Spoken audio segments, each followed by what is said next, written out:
Om Swastiastu teman-teman. Jadi pada kali ini kami akan mewawancarai guru yang mampu di mata pelajaran desain permodalan dan informasi bangunan. Sebelum itu, perkenalkan, nama saya Ida Bagus Putuarta Beranta dari kelas XDPB 2, nomor absen 17. Saya Kak Radikal Widiantara dari kelas 10 DPB 2, absen 6. Dan narasumber kita kali ini yaitu Bapak Ibu Siti Rangan Bagus Kokel selaku guru mapel desain permodalan dan informasi bangunan. Sebelum itu, selamat pagi Bapak. Oke, untuk mengawali wawancara, boleh kami mengetahui profil singkat dari Bapak, mulai dari riwayat pendidikan sampai sejarah Bapak bisa menjadi guru di SMK Negeri Pasar. Terima kasih atas waktunya. Bapak bernama Dr. Anggur Kokel. Siapa yang menanyakan profil pendidikan Bapak SD tahun 88, SMP tahun 94, SMK tahun 97, sehingga S1-nya tahun 2000, magisternya tahun 2008. Jadi Bapak artinya riwayat sebagai pendidik Bapak dari ilmu murni dari bidang arsitektur, ya, dari bidang arsitektur. Jadi begitu tamat Bapak kerja di kontraktor, ya, bilang kerja di kontraktor, sempat di Tunas Jaya, terus ke PT Atmika Desain, lalu bergabung dengan perusahaan yang holdingnya di Belanda, ya, yang itu di Bari Realtor. Nah, setelah di Bari Realtor, berikutnya melanjut terima jadi PNS, ya, terima jadi PNS itu ditempatkan di Bakri, tepatnya di SMK 1. Nah, setelah ditempatkan di 11 Susut, baru melanjutkan pendidikan mencari akte 4. Dari akte 4 itu untuk dari bidang murni ke menjadi guru. Nah, setelah di sana bertugas selama 3,5 tahun, Bapak tahun 2013 pindah ke SMK 1 Denpasar. Nah, dari awal menjadi guru, Bapak selalu mengampu di kelas 12 sampai hari ini. Nah, setelah itu mengampu mata pelajaran, ya, DPIB, desain permodalan, terus sampai asal kesali. Nah, karena Bapak sampai hari ini Bapak masih sebagai praktisi juga, tapi di bidang pembangunan rural. Nah, itu profil singkat. Baik, menurut Bapak, apa kontribusi utama profesi guru DPIB dalam mendukung pembangunan masyarakat Bali maupun Indonesia, khususnya di bidang konstruksi dan pendidikan? Ini pertanyaan yang bagus, ya. Sepertinya sudah selevel S1, ya. S1.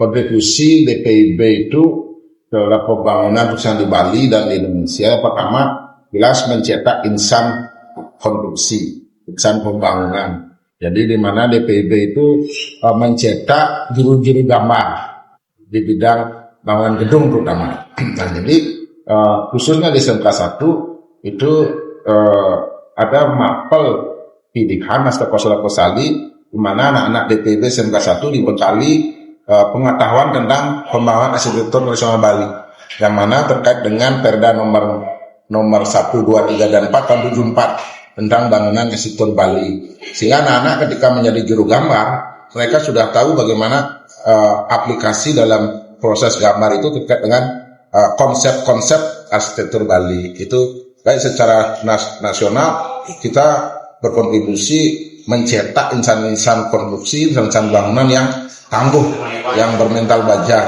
Nah, itu visi dan misi kontribusi DPIB SMK 1 terhadap dunia konstruksi. Ini Pak, untuk pertanyaan selanjutnya, bagaimana Bapak menjaga kesehatan fisik, mental, serta menerapkan keselamatan dan kesehatan kerja K3 selama menjalankan tugas sebagai guru DPIB? Yang pertama terkait dengan K3 itu wajib hukumnya, karena itu terkait dengan undang-undang produksi, ya, di mana keselamatan kerja dalam hal ini keselamatan mengajar, terus kelengkapan mengajar, termasuk ketika memberikan praktek, ya, praktek konstruksi itu kita harus safety-nya itu yang paling diutamakan. maka perangkat APD ya. Nah, itu sudah berjalan ya. Baik. Apa tantangan terbesar Bapak yang pernah Bapak hadapi selama mengajar atau bekerja di bidang DPIB? Dan bagaimana cara Bapak mengatasi hal tersebut? Tantangan yang berarti mungkin tidak ada ya. Mungkin setiap perkembangan peserta didik itu dari Bapak menjadi guru tahun 2013 dan tahun 2010 Bapak diangkat. Proses perkembangan peserta didik itu sangat variatif. Dari generasi tahun 2010, 2012 sampai dengan generasi sekarang disebutkan Gen Z, sebenarnya ada sebuah fenomena yang terjadi dalam dunia pendidikan khususnya DPIB. Kenapa?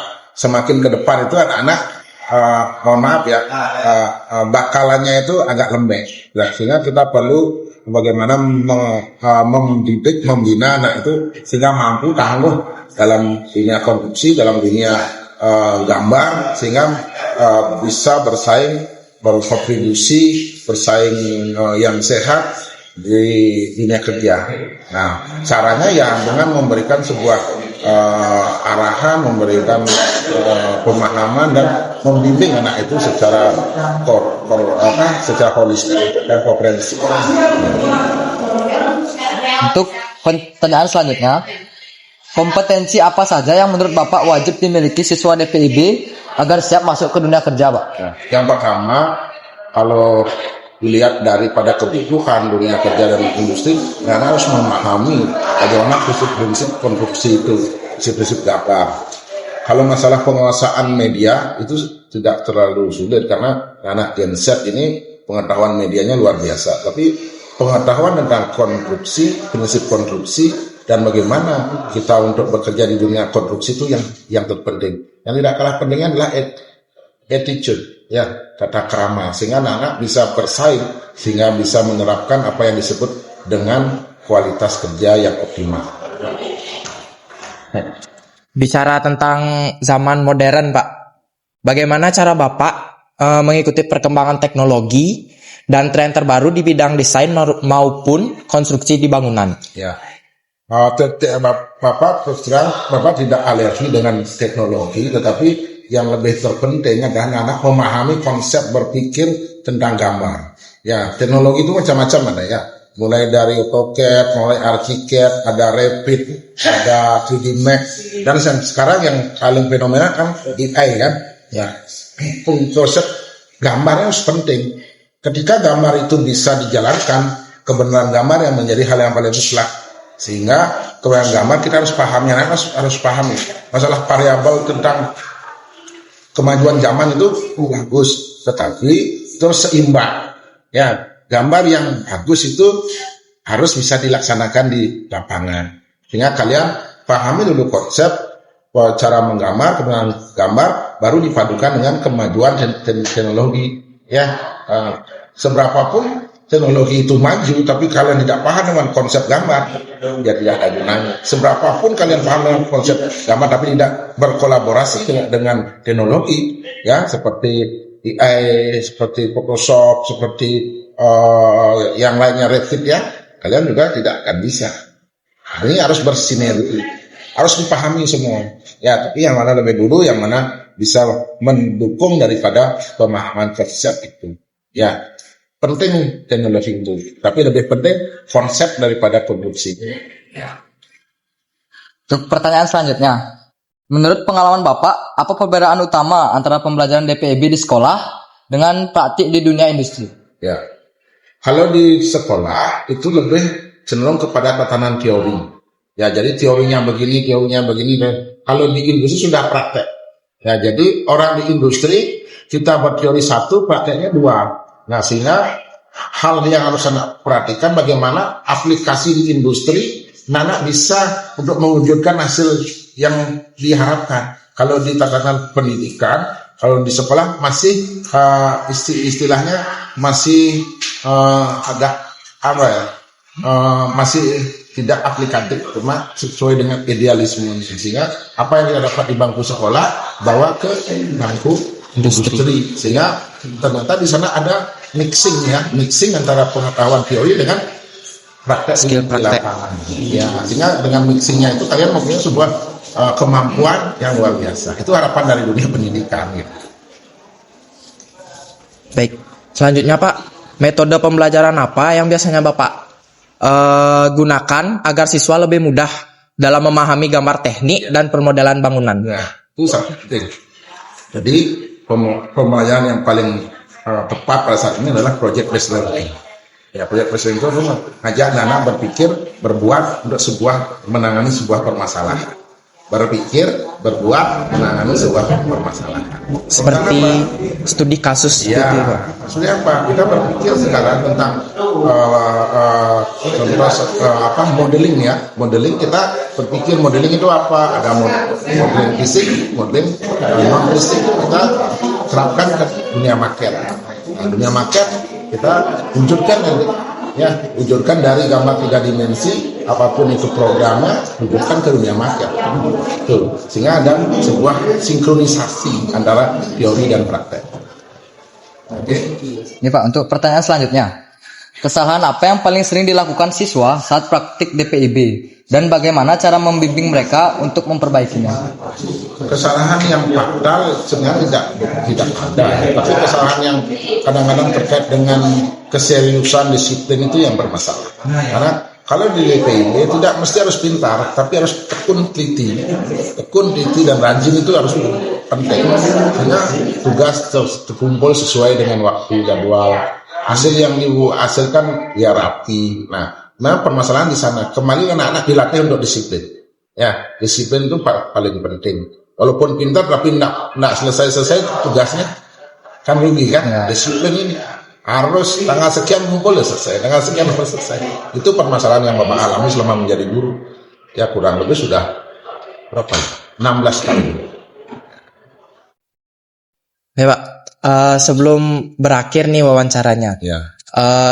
izin untuk pertanyaan terakhir nih Pak.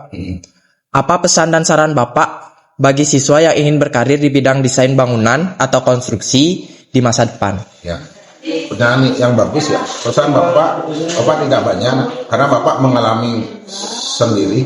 Satu, kamu harus disiplin, kamu harus berdedikasi terhadap apa yang kamu sudah pilih, terutamanya di jurusan DPIB ya. Yang ketiga, yang terpenting, kemana kamu pergi, sakumu itu harus isi DPIB. Ya, kamu jalan-jalan lihat bangunan DPIB, kamu jalan-jalan lihat material DPIB, lihat hal yang aneh tentang bangunan DPIB. Jadi kemanapun jalan-jalan, sakumu itu harus ada DPIB. Itu yang terpenting. Karena setelah kamu nanti tamat, banyak pembelajaran akan didapat di lapangan. Ya, nah, yang terakhir kita harus komitmen. Kalau sekali kita milih jurusan bangunan, sampai seujung darah, seujung rambut, seujung kaki itu harus tetap bangunan. Ya, nah jadi itu menjadi hal yang terpenting. Karena Bapak sudah alami. Jadi ya boleh dikatakan dunia konstruksi sekarang ya saingannya banyak. Kita harus betul-betul memahami dan siap bersaing.